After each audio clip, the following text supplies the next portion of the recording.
Well, hey, podcast listeners, I'm TJ. And I'm Julie. And welcome to episode 58 of the Pixar Post Podcast. Today, we're going to continue our interview series from our trip to Pixar Studios to talk about Coco. Mm-hmm. We'll hear from Adrian Molina, the co-director and screenwriter, and Dean Kelly, the lead story artist, as they talk about story. Coco. Well, Coco, story. We'll talk about tons of other Coco news, of course, Cars 3 news, Incredibles 2 toys, and the new Movies Anywhere program that Disney released that connects a whole bunch of other services. We'll talk about it. So what do you say we get started? Yes, there's lots to discuss. Yes. Now, last time you got off the hook with a 0 Pixar trivia episode. Yes. But not this time. Oh, no. Are you ready? I'm still in vacation mode, so I'm still trying to... Because we just got back from Disney. Yes. World. Disney World. Yep. A fantastic 8-day vacation. That's right. So, it's Coco-themed. Okay. And because I've been diving into the Coco books and seeing more of that, it is about, well, really just the family tree. Okay. So what is Miguel's grandmother's real name? Her Abuelita? Abuelita, yeah. What is her real name? I don't remember. Yeah, I didn't know until I looked at the chart. I don't remember looking at the books. I could tell you like where they fall in the trees, but I don't remember her Elena, yeah. Ooh, Princess Elena. That's right. Oh, get ready, Pixar people. I'm sure that's going to end up in a theory. Oh, boy. Here we go. Princess Elena. That's funny. Miguel's parents' names. Not Mama and Papa. I can't remember their names. No? No. Okay. How about Luisa? Okay. And Enrique? Ah. Huh? Okay. So there you go. Those were good ones, because I don't think really anybody would know that at this point unless you started looking at the books and really diving into it. Yeah. All right, so let's dive in and talk about some of this Coco news. There's a lot of it that, of course, has been coming out because we're rounding the corner of when it's going to hit theaters. So November 22nd for U.S. release. But leading up to that, Dancing with the Stars. Let's start with a quick little note about this. So Dancing with the Stars each season does their Disney-themed night. And earlier this year, April 17th, they did, for Cars 3, they had ZZ Ward on, who did a cover of, or her version of Ride. Not a cover of. She performed it, actually, while they were doing the dance. Yeah, which was actually really cool. And I know that when you did the post for this one, because they're going to, for this one, have a Coco song as well, so they're going to do Remember Me. You had asked about that too, if they were going to have a live performance. Yeah, I was wondering if we're going to see a special guest. Yeah, what do you think? What's your prediction? I don't think so. I think they're going to show clips during. Okay, on the screen. Mm-hmm. That would make sense. Yeah, I don't think there's going to be a performance either. I think they'd be touting that if that were the case. Yeah. But we'll find out. Yeah, we'll find out. I'm sure it's probably, like ZZ Ward is a musician. She goes around and does that. Like, if you're going to have... Yeah, she was all over Instagram and social media saying, I'm going to be performing. But I don't know. It could be a special... I would like to have a surprise guest. Yeah, it'd be cool. Let's see. So next Monday, October 16th, 8 p.m., Nikki, Bella, and Artem...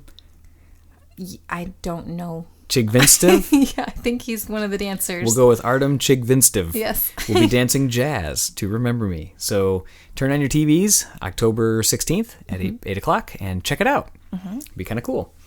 So also, probably one of the more exciting things is that the Disney Awards site launched. Yes, and the for-your consideration. Yes. So do you want to explain what the for-your consideration site is? It's basically, the studios all come up with for your consideration campaigns for certain awards, for certain films, certain categories, just to say, hey, members of the Academy, members of BAFTA, members Hollywood Foreign of Press, VES, members of, all these, and vote on our film. Right. And so what they do is they put forth the categories that they would like to be considered in. Yes. So no surprise that Coco and Cars 3 are in consideration, and they would like them to be considered. But what was really cool, would you like to start with Coco or Cars 3 first? start with Cars 3. We'll end on Coco. You got it.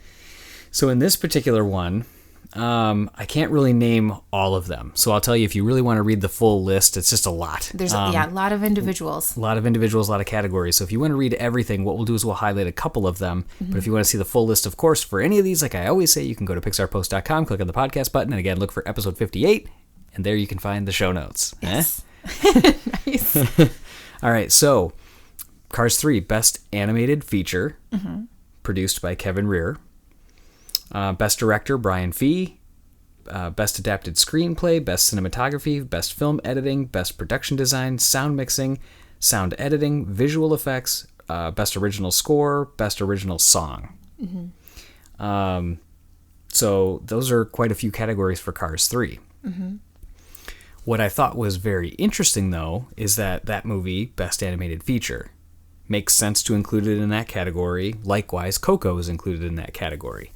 But if you want the biggest tell as far as what Pixar believes and what Disney believes behind Coco, for anybody that thinks, I don't know if I'm going to get into this movie, I'm not sure if I'm going to like Coco, they have put it in the Best Picture category, which To be considered. To be considered, yes. They've put it in there, they would like it to be considered. They didn't do that for Finding Dory. They didn't do that for Cars 3. They didn't do that for a couple others. They've done it for WALL-E. They did it for Up and Toy Story 3, of course. Right. They've done it for several in the past.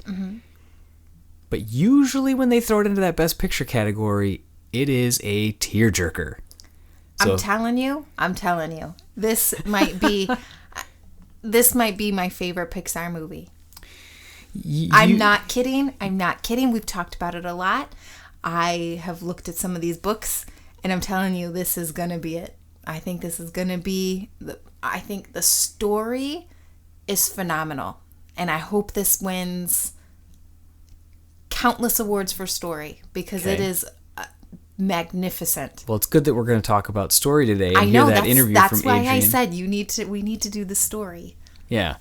So, I think that's incredible to have it up for Best Feature, Best Film. Best Picture. Yeah, Best Picture. So produced by Darla K. Anderson, of course. And also Best Animated Feature, Best Director, Best Original Screenplay, Best Cinematography, Best Film Editing, Best Production Design, woohoo, for Harley Jessup, Best Sound Mixing, Best Sound Editing, Best Visual Effects, Best Original Score, Best Original Song. So it's a lot of the same categories. The original song, I can't remember. The original song is Remember Me, music and lyrics by Kristen Anderson Lopez and Robert Lopez. Okay. So, that's what I thought. I just couldn't remember. Yeah, and then on the Cars side. Remember.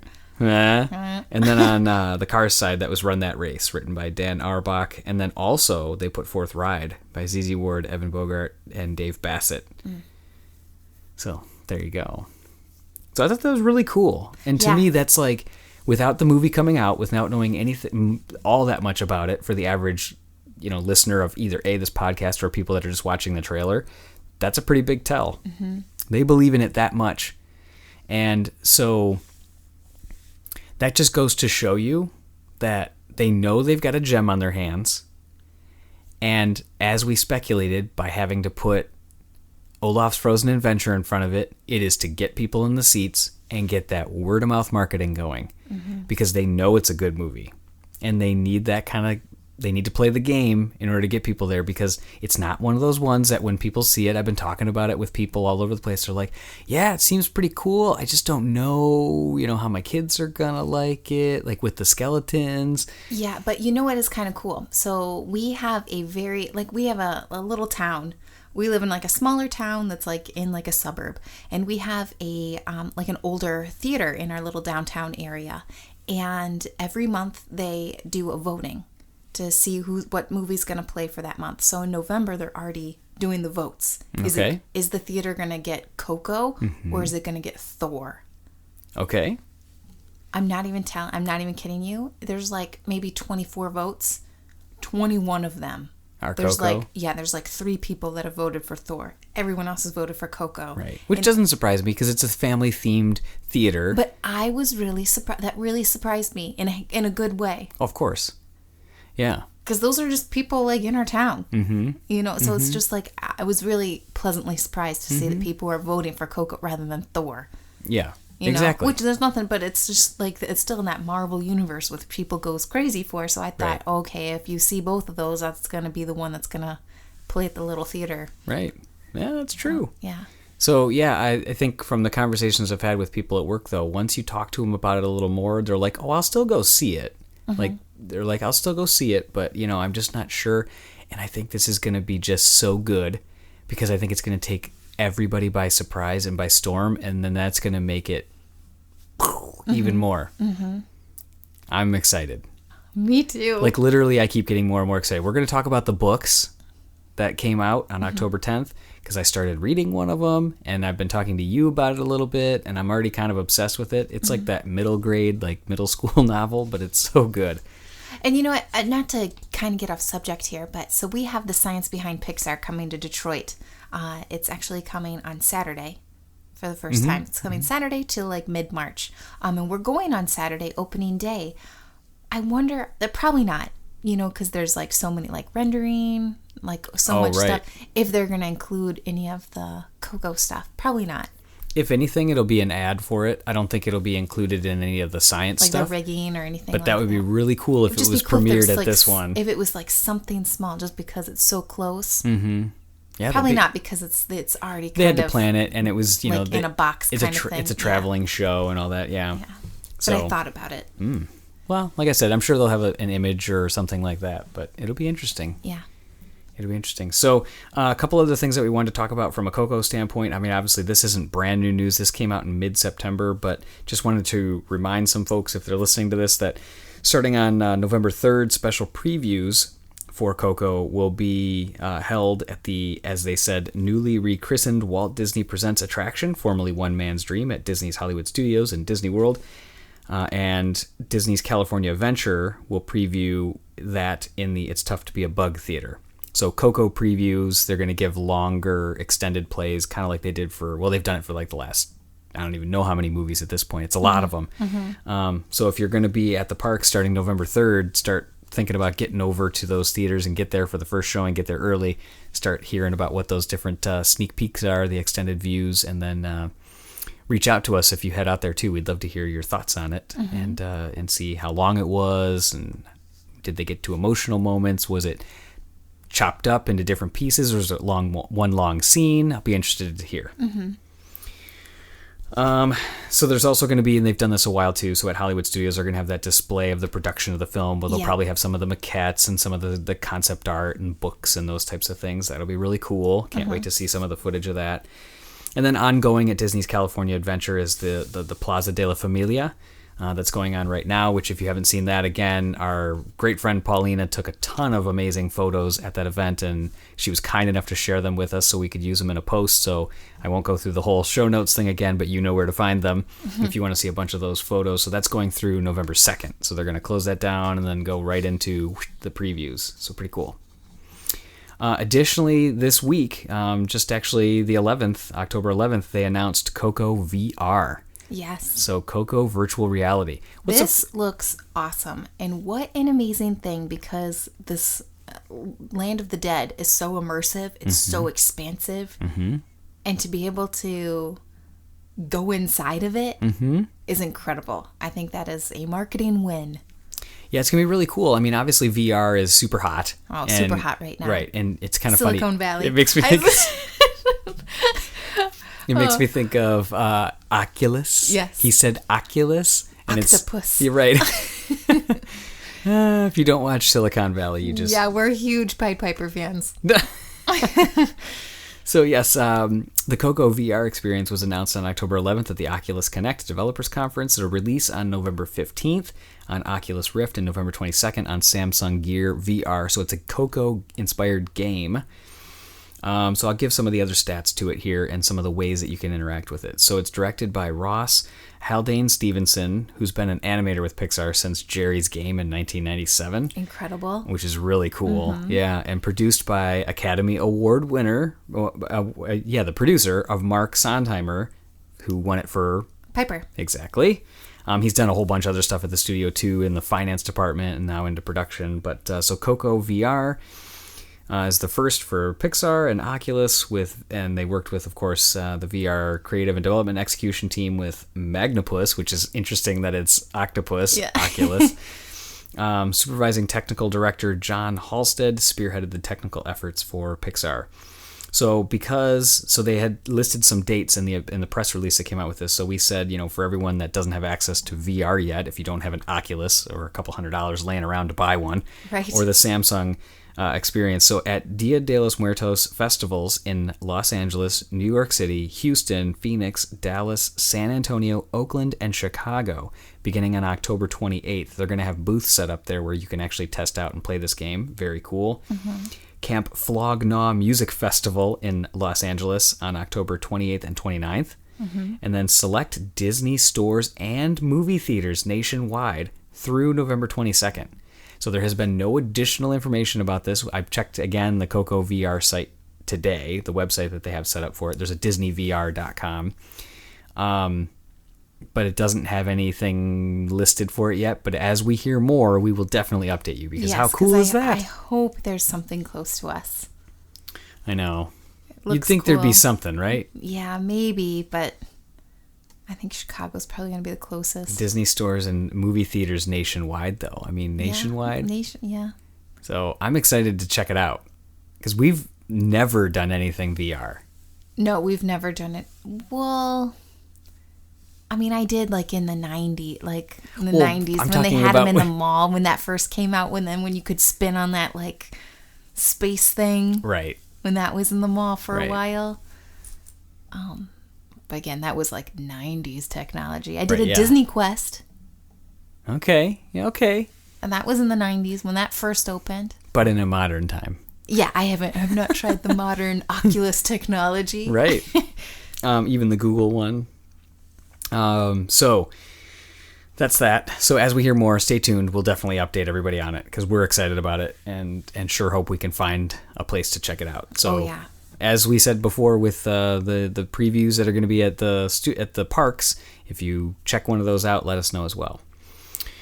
So we're going to do a in-depth look at the books from Coco, of course, like we usually do, where we have our top-down shot and kind of flip through a couple of the pages. We don't give away any spoilers when we do those. Mm-hmm. But I wanted to talk about at least a couple of them now, just to kind of tease it, because these are really cool books. Yeah, and you actually bought a couple of them digitally this time. Yeah, so some of that was driven on price. Some of that was because I wanted to. We've got so many books. We're running out of space. We are. So where there was a pretty good price differential, I was like, well, maybe I can start moving more of these, because I buy other ebooks. Mm-hmm. But the Coco, or the Pixar books, we usually because it's so much art in it. Right. But we usually end up buying, the first one I'll talk about, we usually end up buying the junior novelizations. Mm-hmm.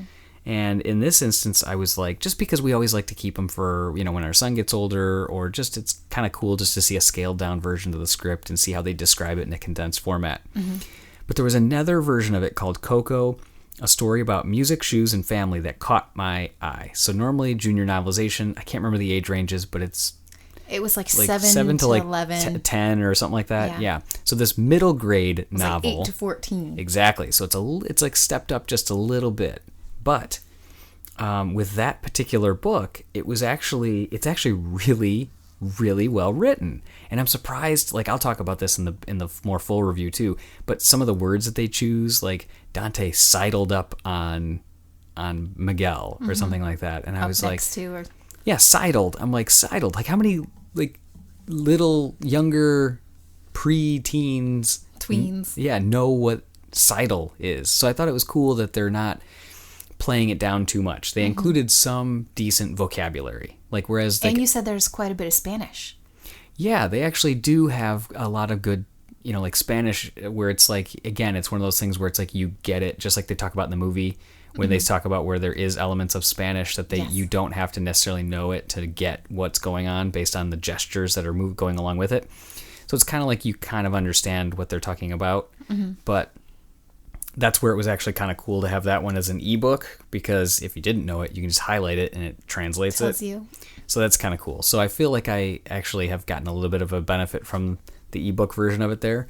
But yeah, it's a really good book. The way it's written, the way the chapters bounce back and forth, I'm really interested to see, because when you saw the preview, how much did you see? Like 40 minutes? Yeah, like 40 minutes. So in that, you said there wasn't any like flashbacks, but this book is doing flashbacks. So I'm interested to see if that's told through a different avenue in the actual theater, yet it still is accomplished at the end in the same way. So it's going to be I told you just like the beginning part. Exactly. Tells a story. Right.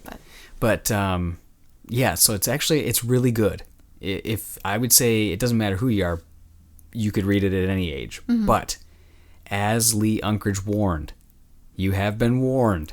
If you're going to look at any of these books, if you're going to read any of these books, if you're going to flip through anything, if you're going to flip through the family tree book, if you're going to do anything, don't. Yeah, if you're avoiding any spoilers, right? Because of course there's stuff that's going to be in those. But really don't. Yeah. So outside of the Coco, a short story about music, shoes, and family, the other one there's a couple others that I wanted to at least just touch on. So I love the Always Remember coloring book. Mm-hmm. That's the one that has... When's the last time you've seen a coloring book that has black pages? It totally reminds me of Velvet Pages. Yeah. From the 90s. Yeah. Late 80s, I should say. And when I did that toy run the other day where I videoed myself going in and out of different like stores, they had those pages that had the glitter that was all black at the checkout at Toys R Us. And they were big pages, and then you just colored the white part. So it's not completely black pages. It's black, yet still with white areas that you color in. But when our son like colored them, they look super vibrant because of the black background. Yes. And even if he goes outside of the lines more, you don't see it as much. It's really cool. That is a cool coloring book. Yeah. The illustrations in the Golden Book, amazing. Yeah. Phenomenal. Now, I haven't read that one yet because I purposefully, even though you and I have talked about the previews and we've seen enough of the books and the art, I'm reading that full A Story of Music, Shoes, and Family first before I read any of the other books. Just because I want to go through that. Yeah, I'm really excited for you to finish this book. Mm-hmm. So we can talk about it. I know. I'm on chapter 7. And then the other thing that kind of caught me off guard is quite a few of the books have gold foiling, like on the covers. Yes. I think that's a really nice touch. It really kind of makes them stand out a little more and shows the vibrancy again that the film is going to have. That's what I thought too. I think it's just a very special touch to the books. Mm-hmm. Yeah, absolutely. It makes it warm. Yeah. Like it invites me to like want to pick up the books. Mm-hmm. We also got the Aljibre books. Correct. So Miguel and Miguel and the Amazing Aljibres. And then I Love My Family, A Book of Memories, which is that family tree book. Yeah, don't open it. Yeah. Yes, if you're avoiding spoilers, which, really going to the theater as fresh as you can is always kind of fun. Yeah. Obviously, you're not going to fully avoid it if you're listening to this podcast. Yeah, we don't say anything. No, but I mean, you're obviously talking about it. You're listening to it. You're probably watching the trailers at that point, those types of things. Let's see here. So also I wanted to do just a quick preview of the Disney Store merchandise. We got home today and bam, the box was there. Yes. So we ordered a couple of the plush. And I got to say, if you guys don't order the Dante as an Aljibre and the Pepita, it is so cool. You're missing out because those are so unique. Some of the styling, the colors. The color. I mean, they're art pieces. They're so pretty. It's so cool. Yeah.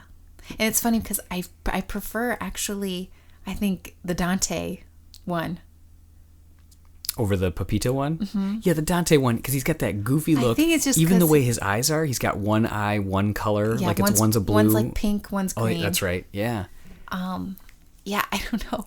The extra like detail they put on his tail, it has like this hard... Like a bluish... Like a felty type thing in there. It's a really cool plush. Yeah, they're both awesome. Yeah, it's awesome. So we're going to be doing a review of those as well. Some of the plush and some of the other products. We got the game. So we're going to play that. We're going to do... I was thinking maybe we'll do like a live video and just play the game and see what happens. Yeah. Could be kind of fun. So stay tuned for that. When the merch hits stores, what is it, October 25th? 23rd? 23rd. When the merch hits stores, we're going to go out there Tuesday. and check out more of that, of course, and see. Yeah, because a lot of it sold out really quick on the Disney store before we were... The website. Yeah, we had caught wind of some coupon codes that we wanted to use that would get everything down, because we ended up being able to take advantage of the 25% off. Right. And free shipping. Yeah. So because of that, we were we're going to wait. Yeah, we needed to wait just because, things get expensive. So. Well, of course. So we waited for that, but then of course some of the things that we were going to get we're already sold out. Some of the figures. Yes, we're hoping. Yeah. On the day they drop in the store. Exactly. All right, so let's pick up the pace on some of these others, because some of these are the recaps. So Southwest Airlines, there was a plane. So the Southwest decked out a 737-700 plane recently. You have to totally see it. It is awesome. It has the Coco logo. It's got some of the stylings that they have.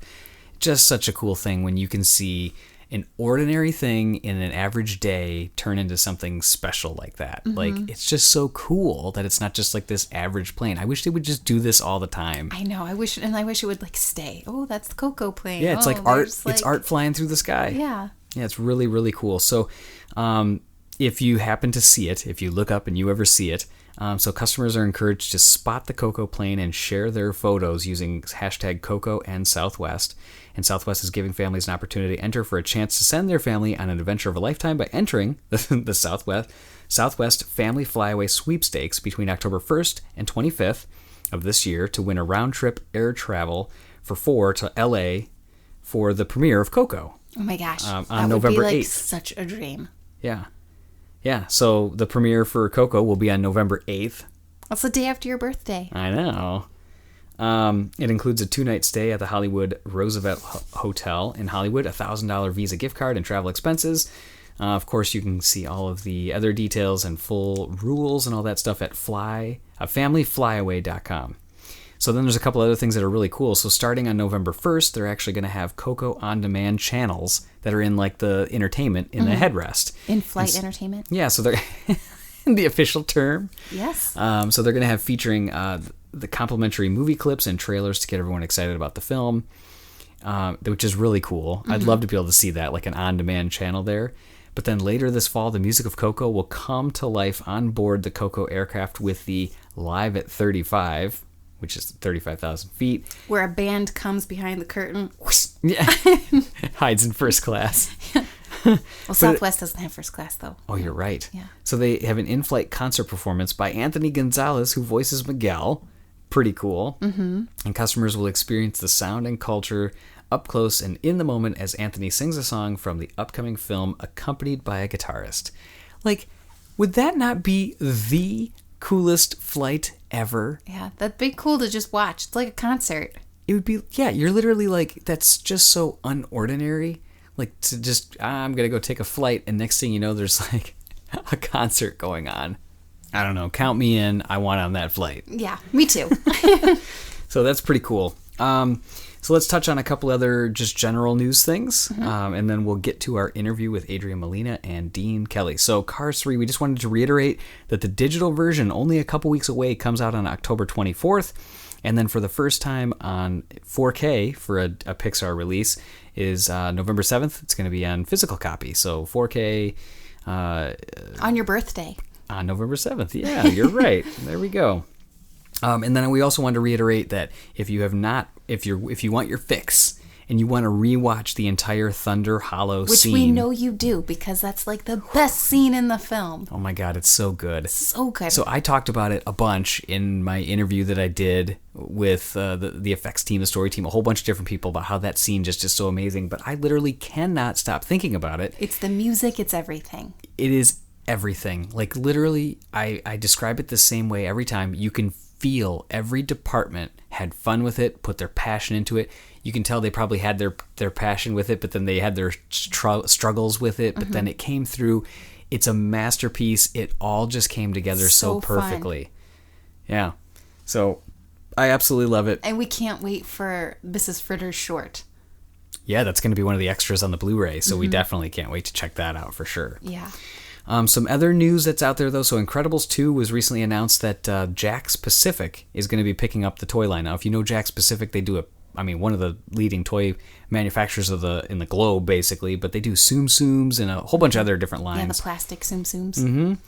So under the terms of the worldwide agreement, JAKKS will manufacture, market, and distribute action figures and accessories, including minifigures and collectible figures, playsets, interactive toys, preschool toys, role play, and dress-up accessories, novelty toys, radio control toy vehicles, including die-cast and plastic, as well as other associated playsets.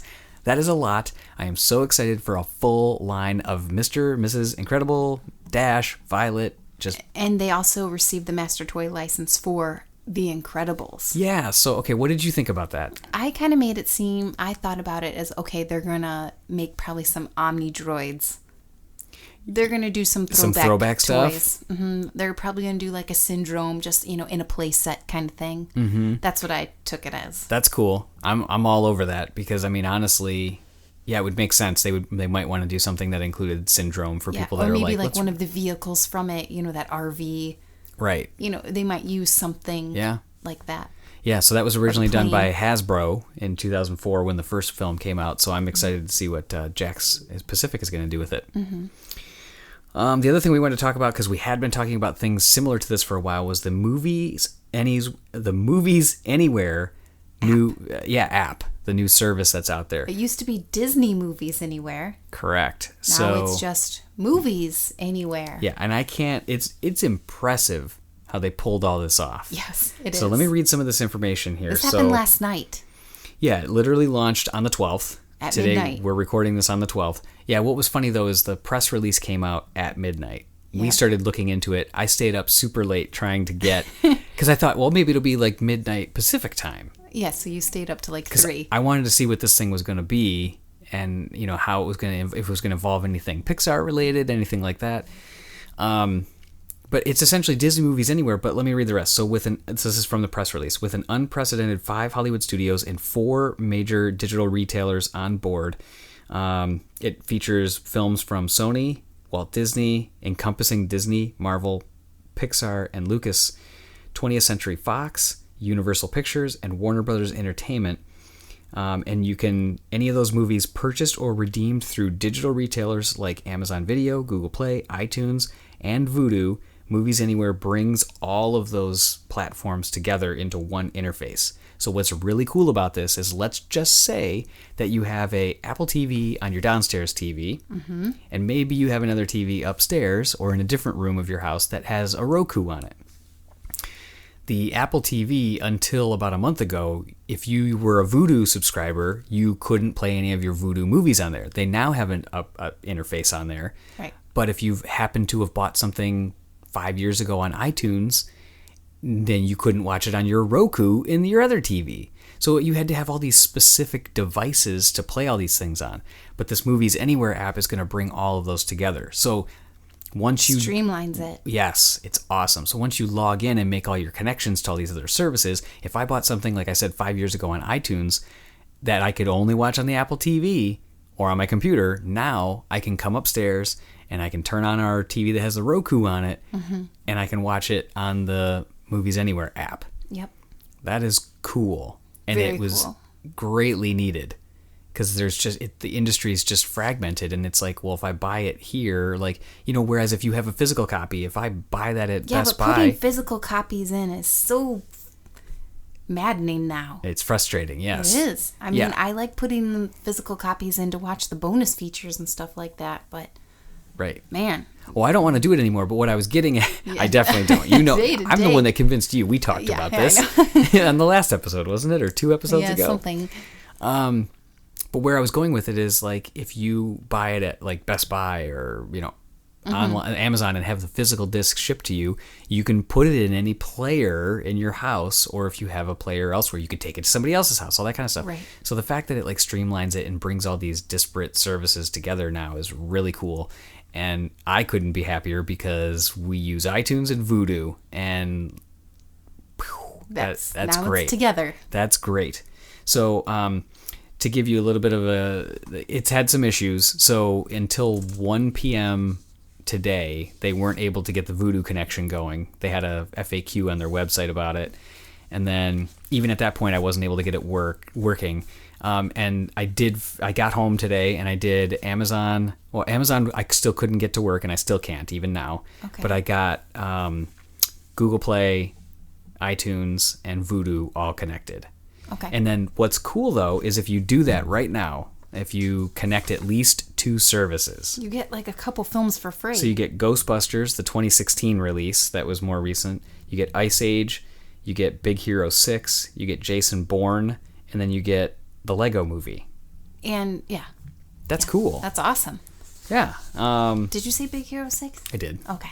So we were bummed that there wasn't a Pixar release movie tied to it, but where this probably came into play is because when they released Disney Movies Anywhere, every single time they had one of those once you connect your services promotions, these are the same services that were connecting before. Mm-hmm.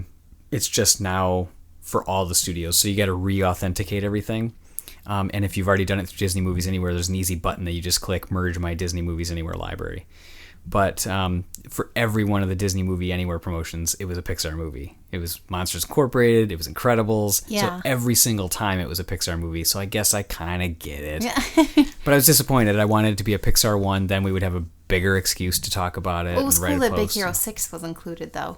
Yeah, absolutely. That is cool. Mm-hmm. Actually, one of the ones we didn't own. Yeah.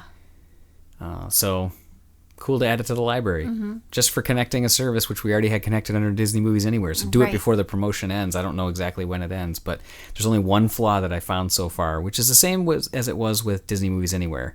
It's great that you can download all your movies for on the go. You have one central place for it. But at this point, it doesn't natively support 3D, 4K, or HDR. Now, HDR is like coming. Mm-hmm. It's on TVs now. They have 4K HDR, but it still is. There's no discs for it or anything like that. So that's a down the road, but they still need to, at this point, get 4K going. Mm-hmm. So yeah, pretty cool. So what do you say? You want to talk about more of the press event and get to the interview now? Yes. All right, so I got a couple questions for you first before we go into it. Like we already mentioned before, of course, there's a potential for spoilers, so if you're avoiding all, walk away. Yeah. But if you're, I mean, nothing is ridiculous in here that Adrian and Dean talk about. So again, Adrian Molina, co-director, screenwriter. On the last podcast, we had the roundtable that also included Adrian. Yes. That was with Darla as well as Lee Unkrich, so director and producer. And then also in this one, Dean Kelly, lead story artist. So give us the background as far as what was the session like, what time of room was it in, what were your initial reactions going in and then coming out? I was really excited because obviously, hearing from Adrian Molina about the story was really cool. And going in, I was like, oh my gosh, Dean Kelly. Like, he's a big deal. Like, he's a big story guy. Mm-hmm. We knew of him. We were cheering for him when he won, I believe it was the 41st Annie Awards, when he won for MU. Right. Like, that was like a big deal. Right. So that was really cool. And like his styling of how he draws, like, I was just really excited just to see an artist that we hadn't met before. Yeah. That we, and have paid attention to for a while. Yeah. It was always very cool. That was really cool to, I guess, kind of like be there in person. Mm-hmm. But yeah, so I was really excited. It was just like, just like the standard rooms, like I've said before. It's just like an open kind of conference room, like a work room, large table. They had the windows covered. The blinds were kind of shut with the screen that they projected some of their research trips and then storyboards on there. So yeah, I was just really excited. How about coming out of it? Did it amp you up even further? Was there one element of it that really stood out or anything? It did, because, obviously, if you've listened to our podcast, I'm like a big nerd for story. I think those story artists are amazing. I think that is like a talent that I really wish I possessed. It's amazing. Their minds and their hands work in a different way that I can't even wrap my mind around. But it did. It literally made me want to, like, I felt like my creativeness come to me. Like it got you going a little bit. Yeah, as far as like thinking about like, what could I do? What would I say in that scenario? Because they went through some of like the troubles and what worked and what didn't work and the different versions of the film. Exactly. How would I have drawn? Would I have drawn it that way? Yeah. It's just that kind of thing. So that was really fun. That's cool. Yeah, it's really exciting. So before we play it, there's a couple other things I wanted to touch on too. So one of the notes that they had in there that really resonated with me, and it's early on in the interviews, they talked about the fact that, when Lee pitched this idea, they realized that they loved the fact that this is a place that could only be brought to life through animation. Because it's not a real place. It's not like a physical place that you can go to. Right. Obviously they could have CG'd it, but it just lends itself so perfectly to the brightness, the vibrancy of animation and everything you can do with it. And then obviously the way that, Danielle Feinberg and the lighting team pushed this to do even more. Harvey Jessup. Yeah, the design. It just worked.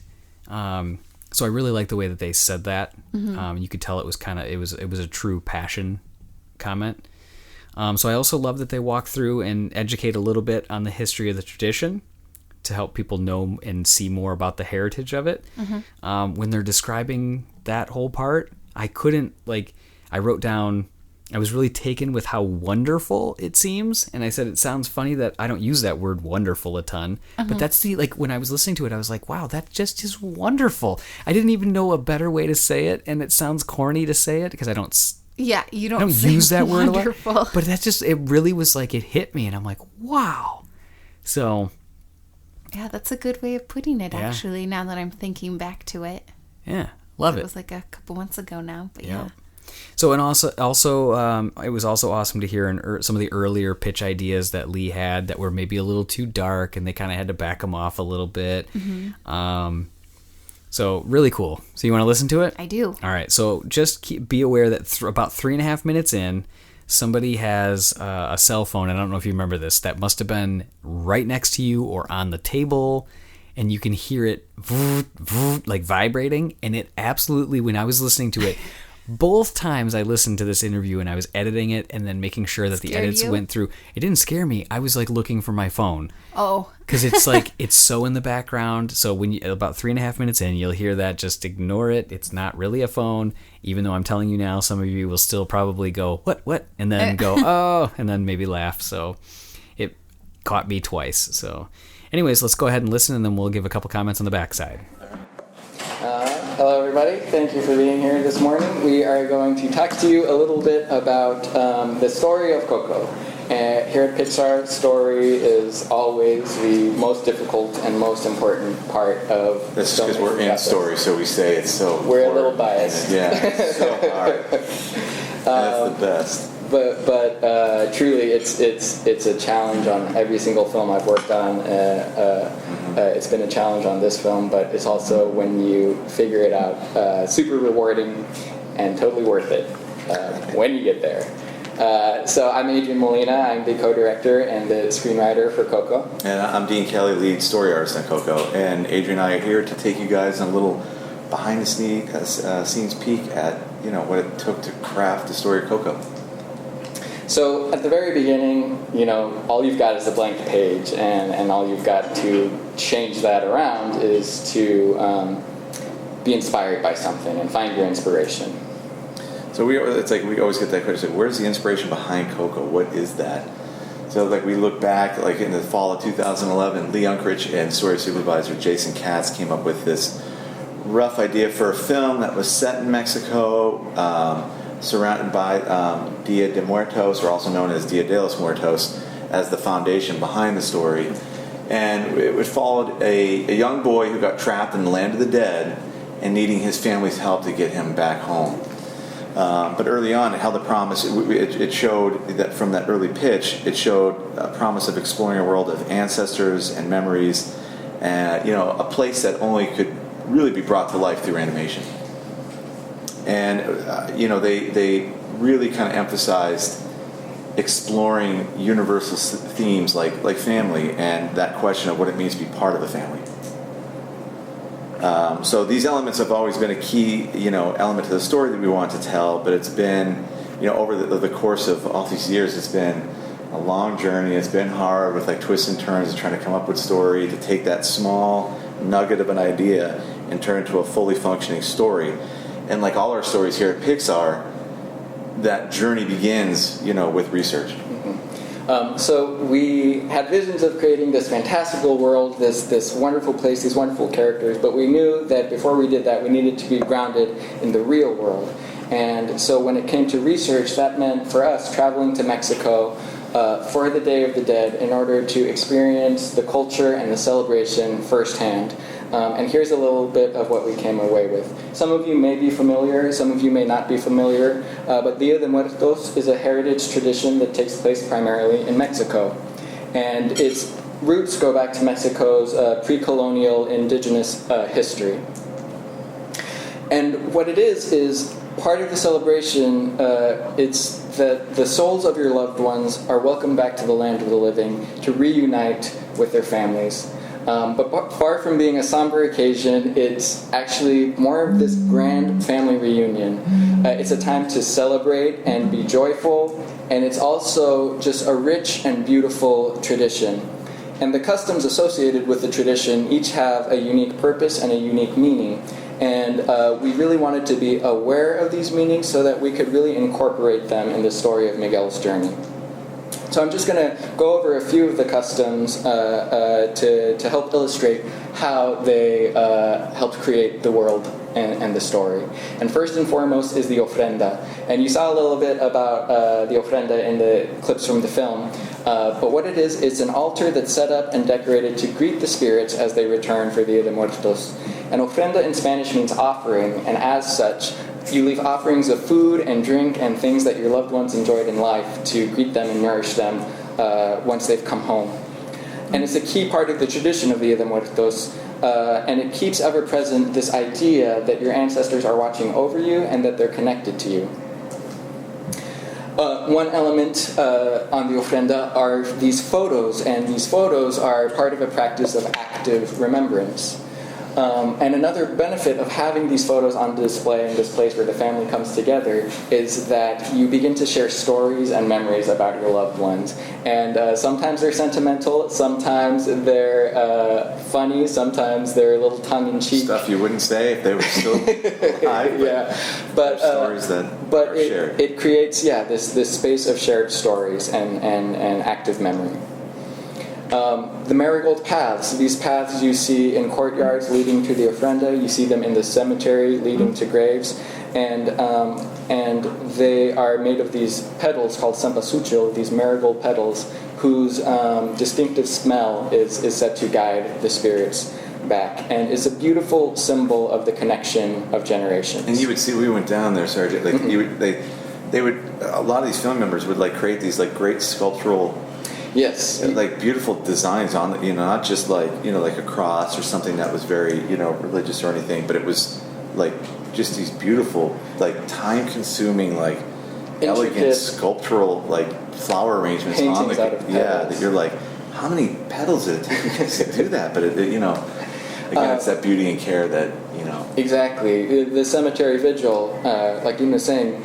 People will go out to the cemetery during the day. Families will go out. They'll sweep the graves. They'll wash the graves, and they'll create these beautiful floral decorations to greet their family coming home. And then in the evening, the whole family, the whole community, will go out as families, and they will stand vigil all night long. The cemetery will be filled with candles, and it's just this beautiful moment of togetherness and reunion, not just with your living family, but also with your family who've passed on.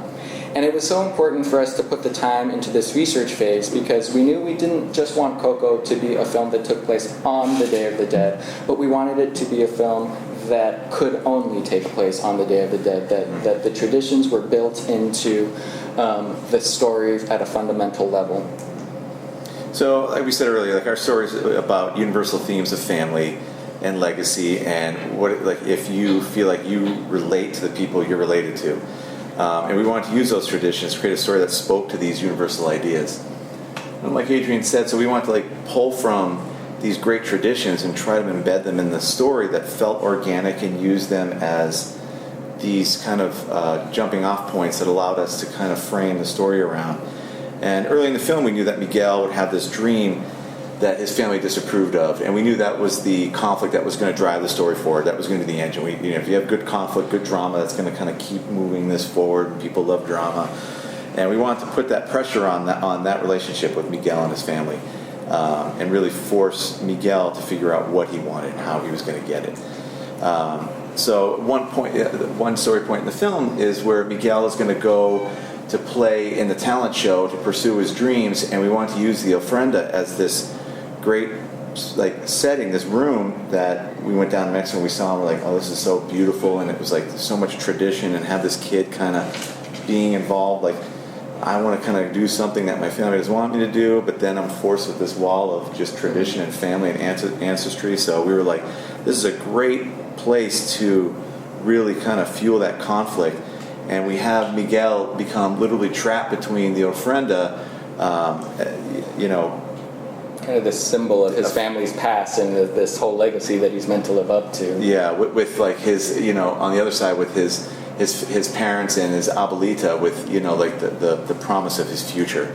And we wanted to play that even more with doing some visual storytelling, where we wanted they're going, oh, no, we're not going to play music, we're going to literally put this shackle you apron on you. And that's what we try to do in story, where it's like the show me don't tell me kind of practice of visual storytelling, where Miguel, we know that when that goes on Miguel, we're like, oh my god, he's literally shackled with his family tradition and this burden he looks at like he's going to carry it now, like this heavy apron. All the while he's got to kind of wear this, while he's keeping his real dreams literally hidden under the ofrenda.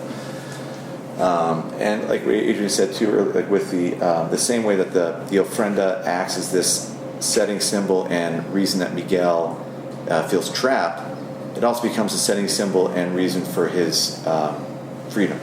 And we thought that was this great duality that we can play against one another.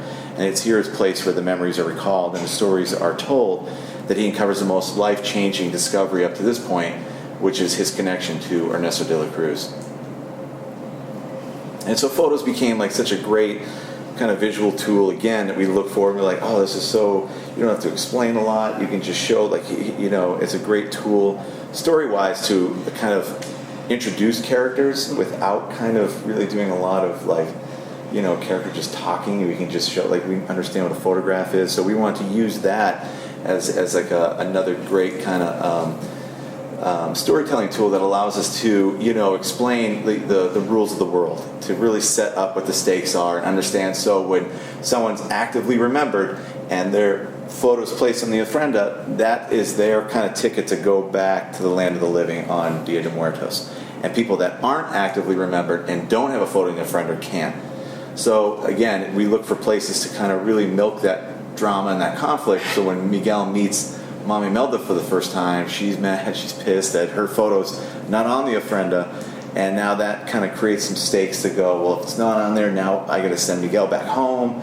And then it starts to it gives us momentum to kind of charge the story moving forward. And the other thing too, like when we were down in Oaxaca, like these marigold paths, and we're talking about it earlier, like they just felt so iridescent. They felt like they were lit up even at night, and we're like, man, they're so beautiful, and we have to find a way to, how can you Pixarify that to something bigger than just a path? And we're like, well, what is that bridge between the dead and the living? And so we came up with an idea and story, like, what if there was a literal bridge that was made of marigolds? And we started to explore this idea and kind of come up with this iconic, very beautiful visual, moment where, I feel like, really comes together when we come up with an idea and story, and then that gets kicked down the line to animation and lighting and all these other departments kind of add on to that, the design of the bridge, how it works, technical, and it creates this, we hope, like a very just like cinematic experience that you can get from a Pixar film, that where like you take something from real world but then kind of blow it up and use that tough word. I couldn't say Pixar fire. It's one of those really clear moments where you have a story need. You need to connect Miguel to the land of the dead. That we could come up with any number of ideas, but there's a solution that exists in the real world, and to be able to let that inform your storytelling makes it all feel of a piece, and we try to do that wherever we can. And so that was the thing. We went down there. We visited, I don't know how many cemeteries and everything. It was so beautiful. Like the setting is just so, like we said, there's people that are. It's reverential, and people are there to kind of pay homage to the people that they've lost, the family members they lost. But it's this celebration too. It's like this great kind of sense of reunion. Yeah, that you just go, man, we gotta look at a way to kind of incorporate that with the story. We thought that was a great setting for Miguel to run into literally with his family members that he's never met. He's only known through the ofrenda and the photos in the past. So we thought it was a great opportunity to come up with some comedy and some character moments set in something that again, a real world anchored something in the real world that we could feel that brought a lot of authenticity to the story. So those are just a few of the moments where it was really just this great hand-holding and this handshake between the research and the storytelling. But there's a lot more of the movie to come and a lot more of those moments to discover as Miguel, essentially, he's going off on this adventure of discovery, adventure of a lifetime, in order to reconnect with his ancestors and find his way back home. And we tried all throughout this film to really let the research create the world. To talk a little bit about, with these Pixar films, once they're out in the world and you see them, there's a sense that, this was always meant to be, and it was inevitable that the story would come to this point and all these pieces would connect. And there were no road bumps, like no speed, but like story takes usually 4 years to kind of create and craft and kind of figure out. And you think that when you watch it, you're like you want it to be seem like it's effortless, and you're like, yeah, that's the story. But we keep putting stuff up, and then we allow ourselves to go, no, that doesn't work. Let's tear it down. Let's poke holes in it and see if it really. It's an awful process when you're in it and you don't have the solution, because as the story team, you're expected to come up with the solution, and you go down a lot of avenues and you hit a bunch of walls, and there's always a bunch of blank spots.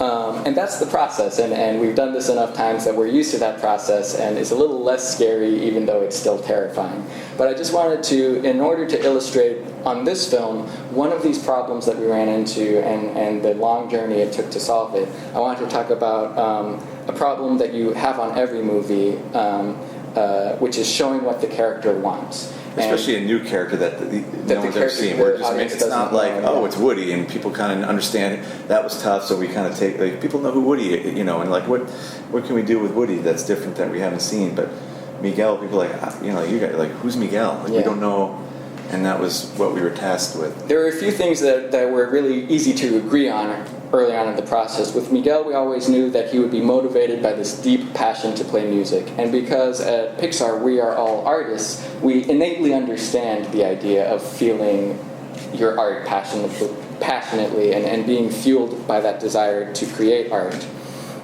But you can know something innately, but that doesn't necessarily mean that it's going to translate automatically to the screen. Yeah, and how do you make a character it's just tough, in cinema across the board. When you're watching, you sit down in the movie theater, it's how do you connect with a character right away?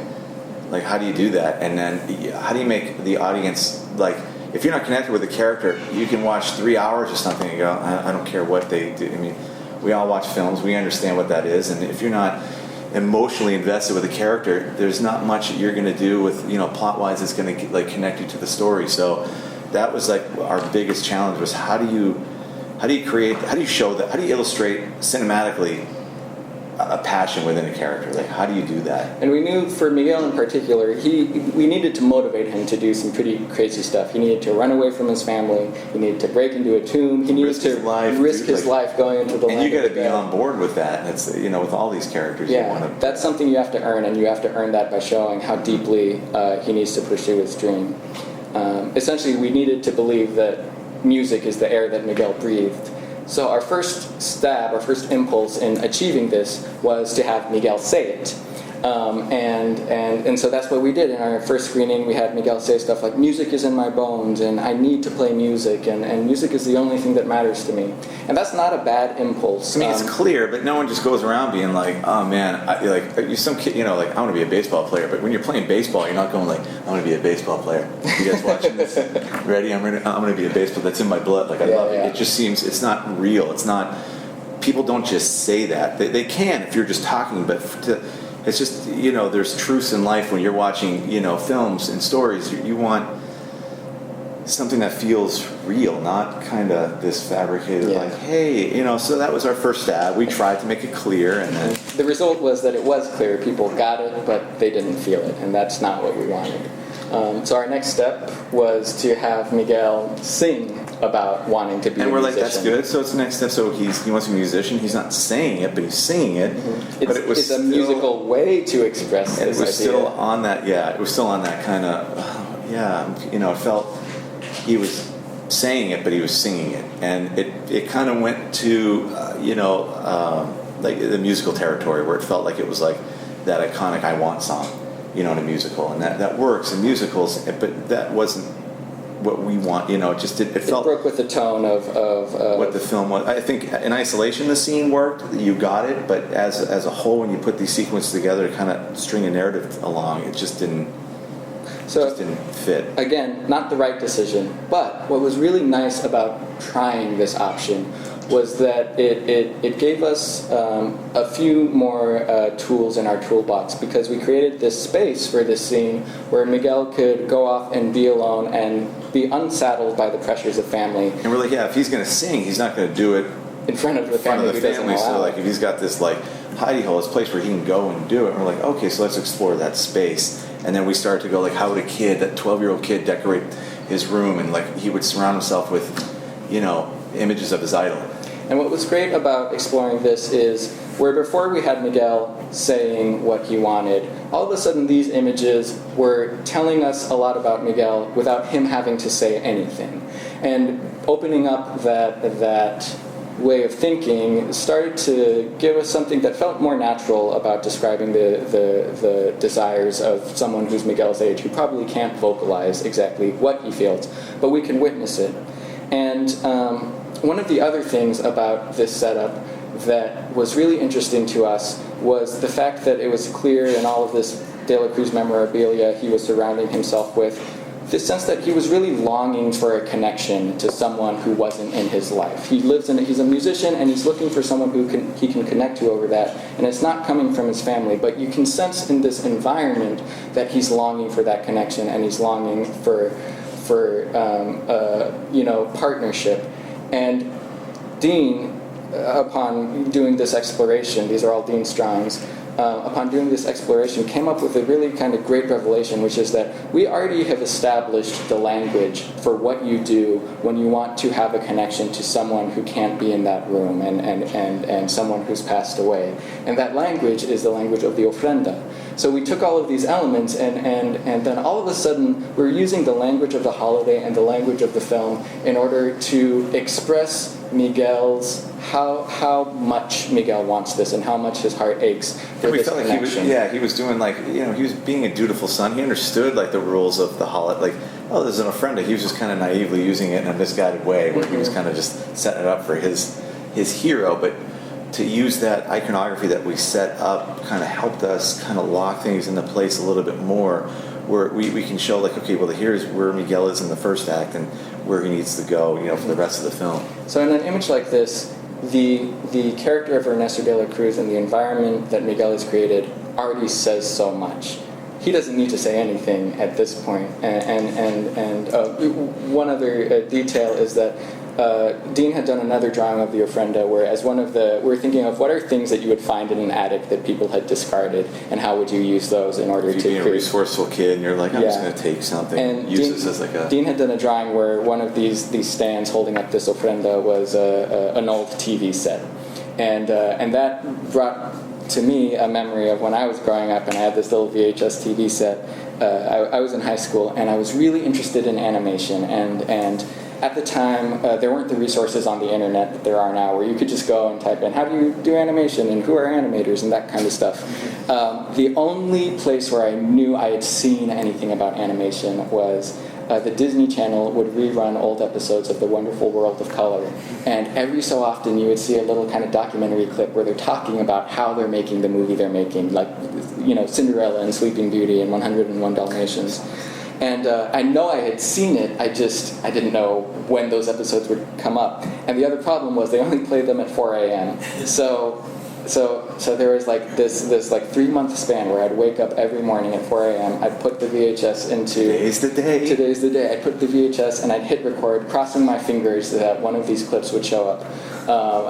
And then I'd have a copy of it. And eventually, it took a few weeks, but eventually it was one of those episodes where these animators, Frank Thomas and Ollie Johnston, were they were showing the process. They were flipping through the drawings, and then it showed the pencil tests, and I was all of a sudden getting all this information that I was craving. But even more than just the information, I felt like I was connecting to those artists and to the passion. And so that's like a story that Adrian's bringing in the story room. We're talking about stuff, and then we'll kind of just pitch ideas. Like we'll go off and explore, and go, oh, what about this? And a friend that Miguel's building for Ernesto de la Cruz, and then Adrian's like, oh, that's fine. And then just how stuff kind of builds upon, personal experience versus kind of very story-centric, specific stuff for this story. And then Adrian kind of builds on that and brings that up, and then we're going, oh wait, so it stuff starts to get builds momentum that we're like, oh right. Mm-hmm. So then we thought, okay, Miguel doesn't have to say anything. Let's let the guitar be his voice. He wants to be a musician. That's his voice. That's going to be the thing that expresses what's in his heart. And then let's let Ernesto de la Cruz give the voice to what's in his brain and the aspirational things, the things that he wishes for. And let's create a cross-generational duet. To where it's not a sing out your feelings song, but music has the power to express so much. So as I was writing, I used to go to a coffee shop early in the morning to get all my early morning ideas, out on the page. And there was this Pandora song that was playing, and it was just this simple little guitar melody line. And I was like, all I hear is like a guitar and a string bed, and I'm feeling emotions. This seems like it might be going in the right direction. So I found out what that song was, and then I started pulling clips from old Mexican musical movies, Pedro Infante and Jorge Negrete, and a little bit of Ricardo Montalban. And then I started saying, what is a proof of concept that we could use to describe this, cross-generational duet, this duet from between this kid who's got his life in front of him and this guy who died long ago but is beloved by the world. And so this was the audio sketch of this idea.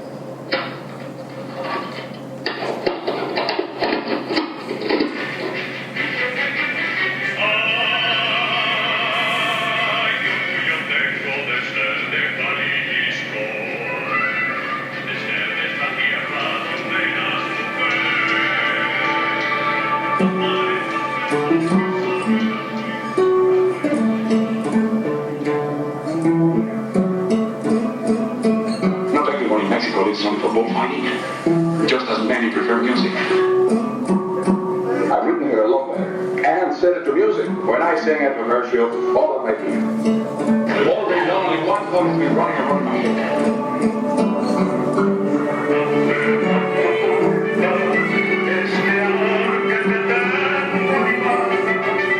Now play La Mama.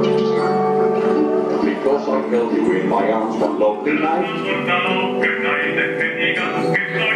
And the twinkle in your eyes brought the stars to shine. ¿Qué canción quieres? A mí me gusta el mexicano. Yo soy mexicano.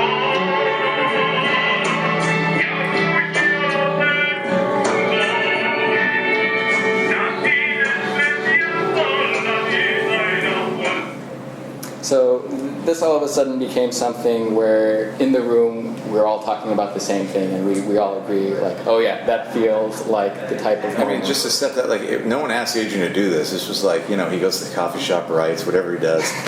And he got this inspiration. He brought it back in a story where we're kind of like drawing stuff and kind of going, what do you think about this, Lee? What do you think? And Adrian's like, hey guys, listen to this. And you're like, oh my God, that's it.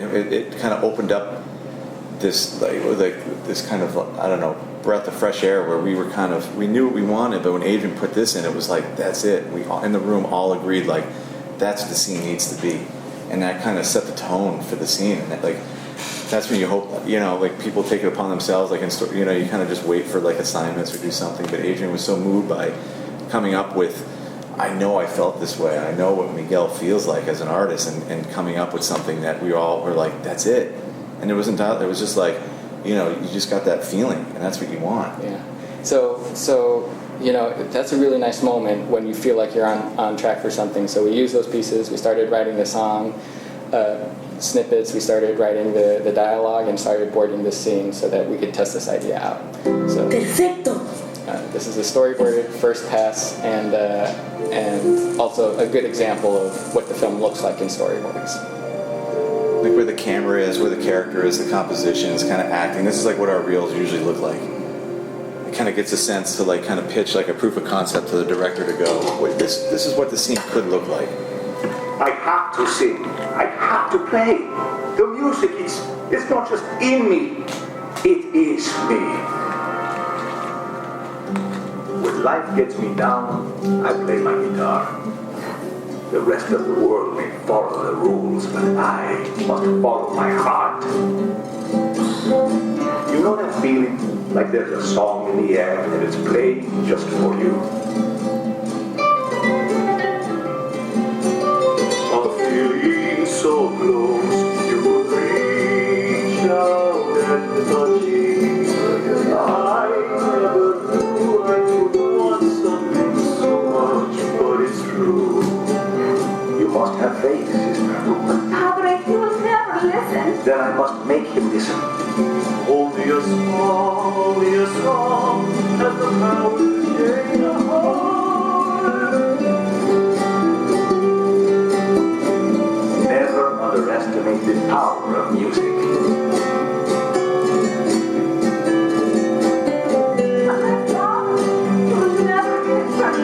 I am done asking permission. When you see your moment, you must let it pass you by. You must seize it. Senor de la Cruz, what did it take for you to seize your moment? I had to have faith in my dream. No one was going to hand it to me. It was up to me to reach for that dream, grab it tight, and make it come true. So yeah, like after we showed that, we always got the, we have these brain trust screenings every 3 months, and we always got the note prior to this scene, like we screened it, if we could get the yeah, we get it, we intellectually understand it, we don't feel it. And after we showed this version, we never got that note of, yeah, okay, we don't feel, they felt it, and it was like, oh man, that was great. So that was like one big story thing, big story note to check off, and we still had like hundreds more to go, but this was still like such a big win for us. Mm-hmm. So once that was on the table, the brain trust side, everyone agreed that it was working. It started going into production, and this is an almost final version of how the scene ends up in the film.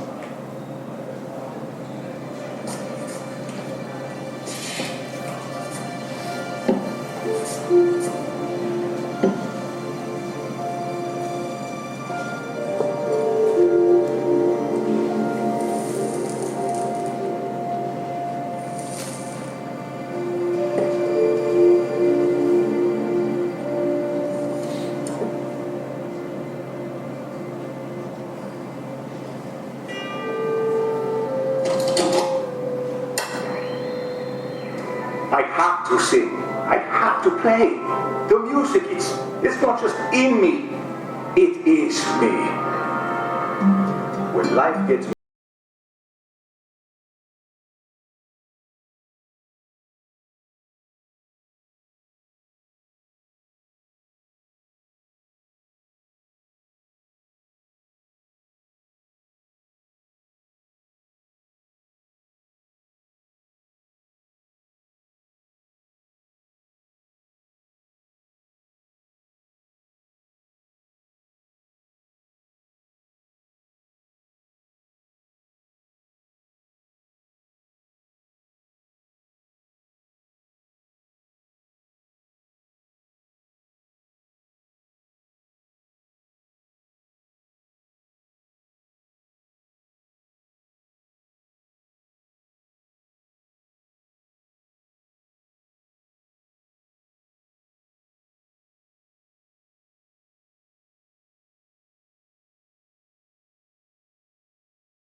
So that's a little bit about the challenges and celebrations of creating story here at Pixar. So thank you guys so much. Thank you. We have time for 2 questions.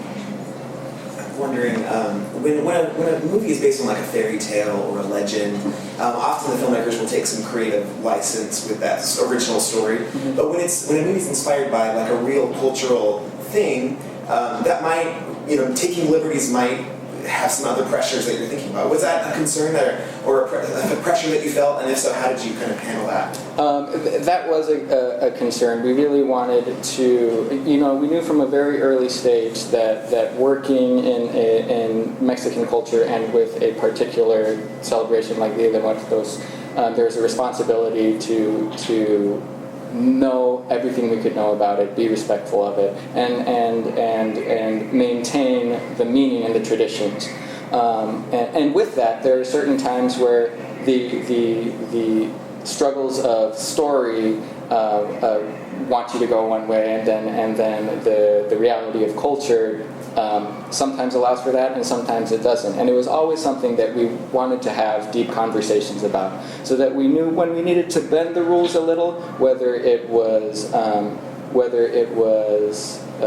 appropriate or whether it was not true to the celebration. One thing in particular that I can't talk about, where we kind of tilt down a certain line that's maybe not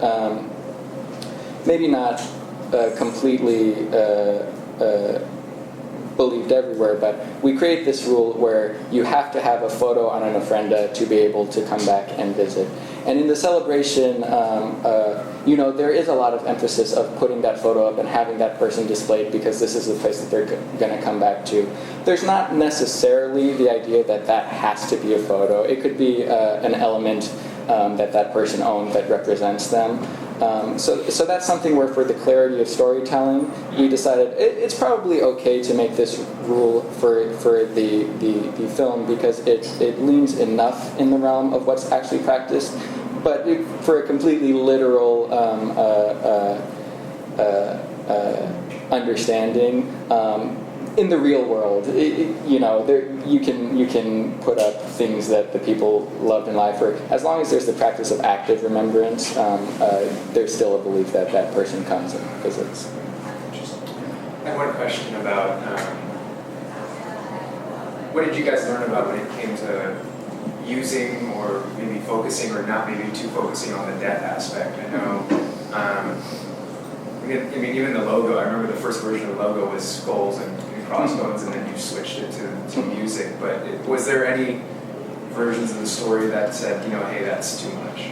I think very early on, before even this iteration of the movie, Lee had pitched an idea that leaned more into the death aspect and maybe a story of overcoming grief. Just a little too heavy. It was an interesting story, but it was a little too heavy. And then upon doing more research and understanding the spirit of the holiday, it was also something that we realized wasn't even quite in character with this celebration, which isn't about letting go, and it's not about releasing that relationship. It's about keeping memories alive and celebrating the life. It's like a part of life that happens, and we wanted Miguel to understand where he came from. So it's like, you come from a long line of ancestors that have died. So we don't want to, that's part of it, but it's not something that we kind of and in fact leaned heavily on. In fact, it actually became, if you really go into the celebration of the holiday, it really made more sense to focus on the reunion aspect, to focus on, and those are the stories that you tell, are the stories that emphasize that connection. And I think it's a really optimistic take that it's not about connections going away, it's about connections being maintained if you keep those memories alive. Thank you. Mm-hmm. Thank you guys so much. Okay, so I know we always come out of these where we listen to the interview and then we start talking about it and we're always like, wow, how amazing, but wow, how amazing. It's just so cool hearing all that kind of stuff. I know I said going into it too, just really neat hearing about some of the earlier pitches, and how they had the skeletal elements and the logo even, and then they changed it to the guitar, backing off some of the dark elements. I also loved the moment where they talked about how hard it was to get the scene with Ernesto where Miguel's watching the videotape that was in the trailer, how they were trying to get that just right. Originally, they had Miguel impassionately and emblazingly saying, like, I want to be a musician, I want this. But then, like, it didn't sell it emotionally enough. So then they did this version where he sang what he wanted, but then it felt too much like a musical with the I want moment. So it was cool that they had to find the whole balance of how they were going to, like... Yeah, that happy medium, it's kind of like a hidden thing. Right. Yeah. Yeah, so I thought that was really cool. It's funny that they have to find all these things. What's going to work? What doesn't? What makes this... Does that make our character too arrogant? Does that make him, That's why they got to keep doing those screenings. I think that's so incredible. It's very cool. It's amazing. Yeah. So, also, if you want to see a couple photos that we have from the presentation, they're on the post. So again, pixarpost.com, click on the podcast button, episode 58, and you can see a couple photos of Dean and Adrian in the room, and then also one with Adrian and Lee going through a story, like beat, talking through some different things, and then Dean Kelly working on a storyboard. So really kind of cool. On a digital storyboard, that is, of course. So I think that about wraps it up. What do you think? I think so. All right. So until next time, we'll have another one of these interviews coming up. Any guesses on which one you want to do next? Who you want to talk about? I don't know. All right. I think it's going to be maybe 2. Okay. And then you have a post that you're working on too. Another big post about, really diving in deep on a topic too. I have 2. Yeah. So we're going to They're going to be hidden though. They're special. They're special. They're going to be hidden. It makes it sound like people have to go on a scavenger hunt to find them. They're going to be secret. Secret, yes. There you go.